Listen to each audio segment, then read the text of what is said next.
Hi friends, Imran Harish. நாம் Indian கான்ஸ்டியூஷனில் முன்னாடி regulating act, pitch India act, charter act 1833, charter act 1853, government act, India government act 1858, அப்புறம் Indian council act 1861 பற்றி பார்த்தோம்.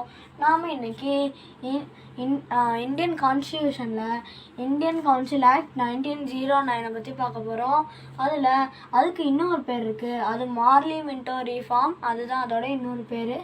வாங்க இப்போ அதுக்கு எப்படி அந்த பேர் வந்துச்சுன்னா, மின்டோ அப்போ அந்த வருஷத்தில் வைசராயாக இருந்தார். அப்புறம் மார்லி அந்த வருஷத்தில் செக்ரட்டரி ஆஃப் ஸ்டேட்டாக இருந்தார், அதுவும் பிரிட்டனில் இருந்தார்.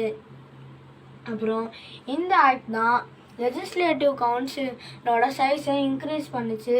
அப்புறம் எப்படின்னா அதில் நான் அஃபிஷியல் மெம்பர்ஸை இவங்க கொண்டு வந்தாங்க. அப்புறம் இந்த ஆக்ட் இந்த ஆக்டில் தான் மார்லி மின்டோ எல்லாரும் சேர்ந்து ஒரு டெசிஷன் எடுத்தாங்க. அது என்னன்னா, எக்ஸிக்யூட்டிவ் கவுன்சிலில் இந்தியன்ஸாலையும் அந்த கவுன்சிலில் ஜாயின் பண்ண முடியும் அப்படின்றது தான் இந்த வாய்ப்பு. அப்புறம் இதில் ஃபஸ்ட்டு ஜாயின் பண்ண இந்தியன் யாருன்னா, எக்ஸிக்யூட்டிவ் கவுன்சிலில் ஜாயின் பண்ண இந்தியன் யாருன்னா சத்யேந்திர பிரசாத் சின்ஹா தான் அதில் ஃபஸ்ட்டு ஜாயின் பண்ணார். அப்புறம் இதில் இப்போ தான் செப்பரேட் எலக்ட்ரோரேட்டை மின்டோ கொண்டு வந்தார். அப்புறம் அதனால தான் அவரை நம்ம ஃபாதர் ஆஃப் கம்யூனல் எலக்ட்ரோரேட் அப்படின்னு சொல்கிறோம்.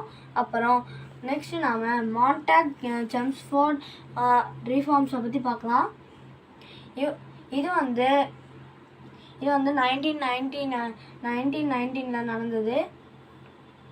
அப்புறம் இந்த செம்ஸ்ஃபோர்ட் அப்போ வைசராயாக இருந்தார். அப்புறம் மான்டேக் அங்கே செக்ரட்டரி ஆஃப் ஸ்டேட்டாக இருந்தார், அதுவும் பிரிட்டனில் தான் இருந்தார். அப்புறம் கவர்மெண்ட் ஆஃப் இந்தியா ஆக்ட் 1919, இதுதான் கவர்மெண்ட் ஆஃப் இந்தியா ஆக்ட் 1919. இது முக்கியமாக டயார்கி இல்லைன்னா டியூவல் கவர்மெண்ட் அதை இன்ட்ரடியூஸ் பண்ணிச்சு. ஆனால் இதில் அதே டியூவல் கவர்மெண்ட் இல்லை, இது ப்ராவின்சஸில் மட்டும்தான், ஆனால் சென்டரில் கிடையாது. அப்புறம் இந்த ஆக்ட் சென்ட்ரல் அப்புறம் ப்ராவின்சல் சப்ஜெக்ட்ஸை டிமார்க்கேட் பண்ணுச்சு. அப்புறம் ப்ராவின்ஷியல் பட்ஜெட்டும் சென்ட்ரல் பட்ஜெட்டும் இதில் தான் செப்பரேட் ஆச்சு. அப்புறம் கவர்மெண்ட் ஆக்ட் 1919 பைகேமரலிசமை இன்ட்ரடியூஸ் பண்ணுச்சு. அதாவது அதில் 2 ஹவுசஸ் இருக்கும், அதாவது அப்பர் அப்புறம் லோவர் ஹவுஸ். அப்புறம் இந்த அப்பர் ஹவுஸை நாம் கவுன்சில் ஆஃப் ஸ்டேட், அப்புறம் அதில் 60 மெம்பர்ஸ் இருப்பாங்க, அதில் 34 எலெக்ட் ஆகிருப்பாங்க. அப்புறம் லோவர் ஹவுஸை நாம் லெஜிஸ்லேட்டிவ் அசம்பிளி அப்படின்னு சொல்லுவோம். இதில் 144 பீப்புள் இருப்பாங்க, அதில் 104 தான் எலெக்ட் ஆகிருப்பாங்க. அப்புறம் இதில் தான் பப்ளிக் சர்வீஸ் கமிஷனை எஸ்டாப்ளிஷ் பண்ணியிருப்பாங்க.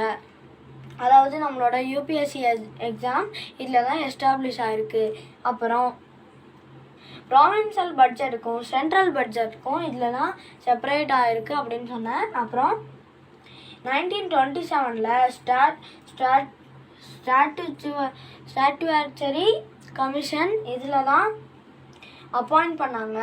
இது நாம் சேர்மன்ஷிப்பில் சைமன் கமிஷனை அப்பாயிண்ட் பண்ணாங்க. இது நாம் அடுத்த வீடியோவில் பார்க்கலாம். இது 1919 தான். இது 1919 அந்த ரிப்போர்ட்டை இது பண்ணாங்க. அப்புறம் இதுதான் ஃபுல்லாக மார்லி மின்டோ ரீஃபார்ம், அப்புறம் மான்டேக் செம்ஸ்ஃபோர்ட் ரீஃபார்ம் அப்படின்னு இதுதான் அதோட டீட்டெயில்ஸ். என்னோடய வீடியோ உங்களுக்கு பிடிச்சிருக்கோம்.